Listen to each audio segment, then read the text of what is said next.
Welcome to the Nursing Post podcast, all nursing all the time with Ashley Moore and Rosa Horsley.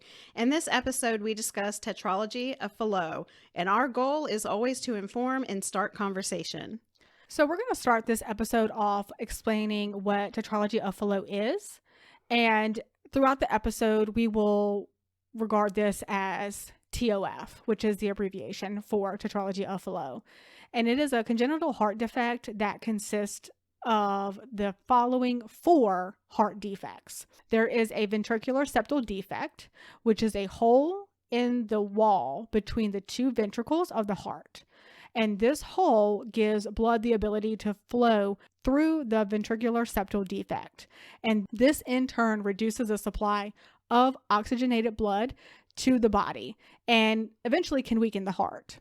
The second defect is pulmonary stenosis, and that is a narrowing of the pulmonary valve and the main pulmonary artery.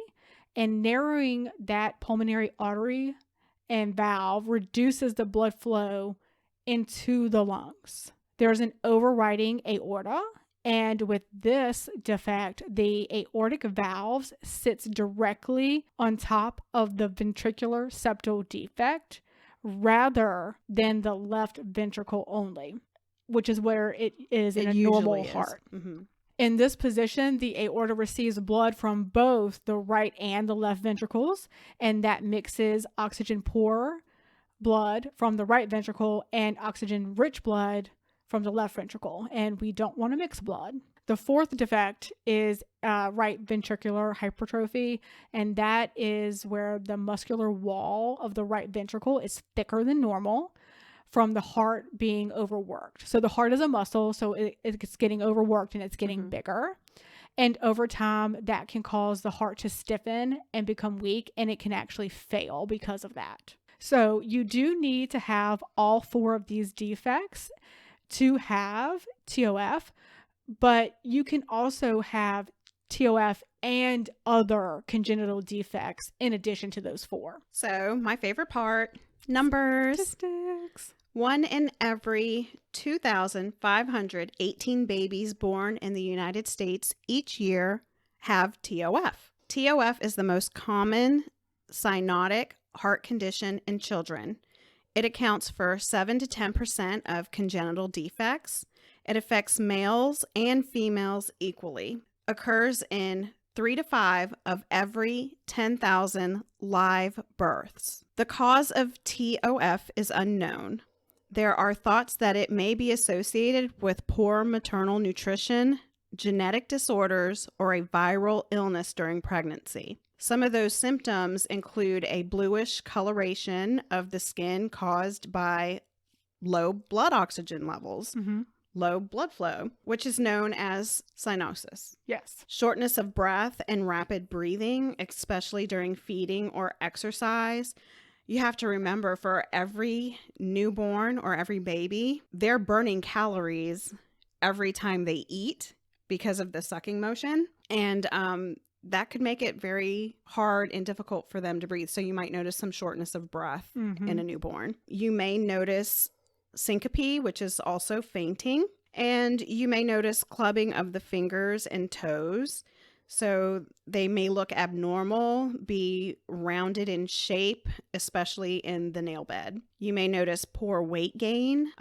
You may notice that they tire easily during play or exercise. They're more irritable. They have longer durations or prolonged crying, and they may even have a heart murmur. And a lot of those things are completely understandable if you realize that the heart is overworking.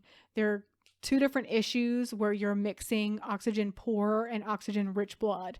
And when you mix those 2 things, if you go back to kind of basic circulation and how blood moves through the heart, by the time you have oxygen rich blood, that is supposed to be pumped out of your heart to the rest of your body because it gives the rest of your body energy, nutrition, everything. So without that, you're suffering. Your other organs are suffering. You're tired. You're going to be fatigued. You're going to have low oxygen saturations. You can be blue, cyanotic. And so those are the things that when you're putting all this together, you have to really think about. And I think as parents, if we think something's wrong with our child, we have to be very proactive and taking our children to the doctor saying something's just not right because you live with your child. Absolutely. Every single day. So you know more about their habits and you know more about their norms. So when they're off, when I say by off is when something's different or something has changed, you're going to be the first one to notice that. Right. Not necessarily that doctor that sees them at least once a year at their annual visit. Right, exactly. TET spells happen to babies who have TOF, and they suddenly develop deep blue skin, nails, and lips after crying or feeding or when they're agitated.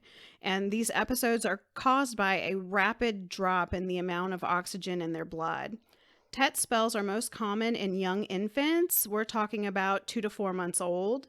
And toddlers and older children might instinctively squat when they're short of breath.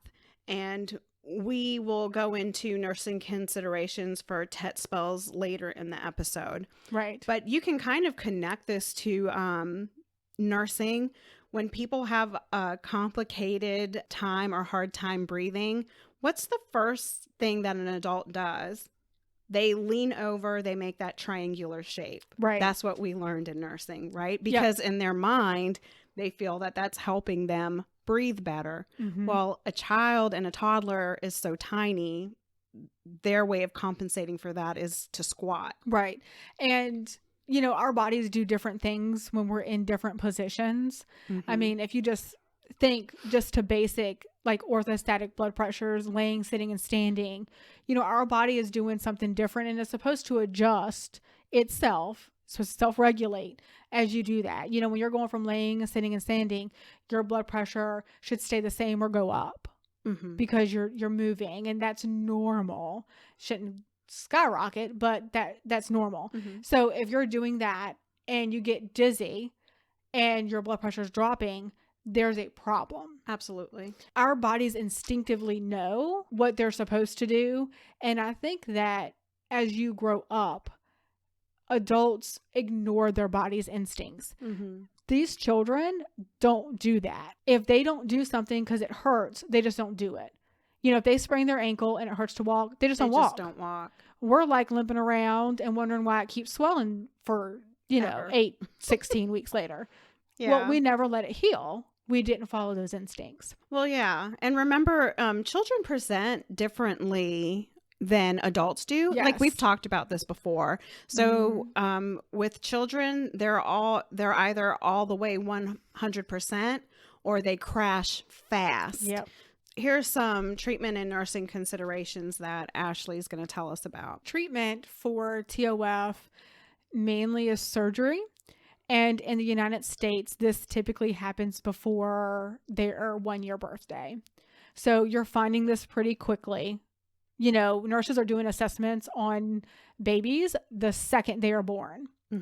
And that's what we want. They're doing their APGAR scales and making sure that these kids are meeting the parameters that they need to and moving forward. And so that's one of the things that you want them doing because of situations like this. Absolutely. But that's also why you're keeping up with their pediatric visits and the fashion and in the time in which they are, because it's not only about vaccinations, it's about catching any abnormalities as well.